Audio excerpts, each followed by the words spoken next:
সবাইকে। আমরা এখন বসে আছি, কটা বাজে এখন? এখন 1:30 রাত 1:30 বাজে। চন্দননগরে ঠাকুর দেখতে এসে কোথায় বসে আছি? স্ট্যান্ড রোডে, তাই তো? এখানে আমি, ওই যে রণজিৎদা একটু মুখটা দেখাও ভালো করে, ওই যে রণজিৎদা। আর এদিকে এই যে শ্রেষ্ঠা ম্যাডাম, একটু মুখটা দেখাও। দিদি, ও দিদি, ভিডিও করছিলাম কাল। তো আমরা একজন ঠাকুর দেখতে এসেছি। তো আমরা হচ্ছে কি বলে, ঠাকুর দেখতে এসে একটু বসে রেস্ট করছি। পাটা ভীষণ ব্যথা। দুর্গাপুজোতে যখন আমরা বসেছিলাম, ইয়েতে কি বলে ওটা, ম্যাডাক্স স্কোয়ারে, তাই তো? দুর্গাপুজোতে ম্যাডাক্স স্কোয়ারে বসেছিলাম। এখানে আমরা এখন স্ট্যান্ড রোডে বসে আছি রাত 1:30 বাজে। তো এরপরে আমাদের আরও ঠাকুর দেখার প্ল্যান আছে, কিন্তু ব্যাপারটা হয়ে গেছে যেটা, আমি তো খুব মানে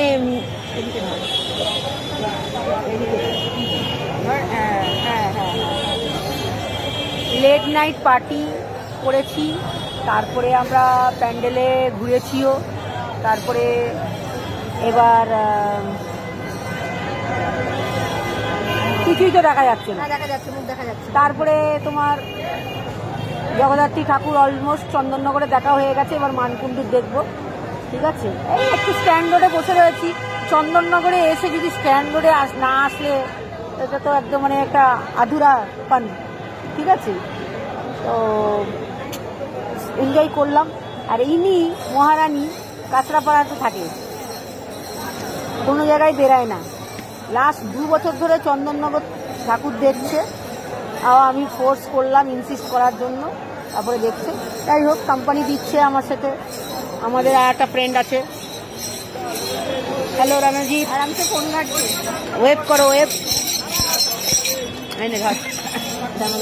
আচ্ছা, এবার ব্যাপার হচ্ছে, আমি গেল বছর যখন এসেছিলাম, এসে নর্মালি আমি হিলস করতে ভালোবাসি।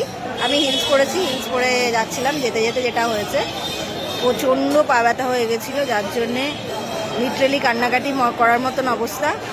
আমি ওকে বলেই দিলাম, নেক্সট ইয়ার থেকে আমি আর আসবো না, নেক্সট ইয়ার থেকে আমাকে আর বলবি না আসার কথা। তো সত্যি কথা বলতে গেলে কি, মা জগদ্ধাত্রীর মুখ দেখে আর কোনো সত্যি কিচ্ছু মানে জাস্ট বলার নেই। মা জগদ্ধাত্রীর মুখের দিকে তাকালে আর কষ্ট, খাটনি, পা ব্যথা, কোনো কিছু আর ঠিক হয় না। মানে মুখটা, ঠাকুরের মুখ দেখলে মনে হচ্ছে ঠাকুরের মুখের দিকেই তাকিয়ে থাকি, মানে অবাক হয়ে মুখের দিকেই তাকিয়ে থাকি, দেখতেই থাকি। তো এই কারণে ফাইনালি এলাম, এসে এখন বসে গল্প করছি। বা হাত পা ব্যথা হয়ে গেছে, মোটা কথা হচ্ছে পায়ের টোটা প্রচণ্ড ব্যথা হয়েছে। এই আমরা, হ্যালো ম্যাডাম, ও ম্যাডাম বলুন, কি করছো কি তুমি? আর কিছু করছি না, এবারে কিছুক্ষণ বাদে আমরা বেরাবো, রওনা দেবো। আমার নেক্সট ডেস্টিনেশন হচ্ছে মানকুণ্ডু।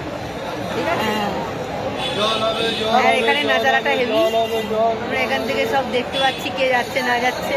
কফি আছে, চা আছে, সিদ্ধ ডিম আছে, এগরোল আছে, চাউমিন আছে। আপনার কি ইচ্ছা সেটা আপনি খেতে পারেন, পয়সা পেড করতে হবে, ফ্রিতে নয়।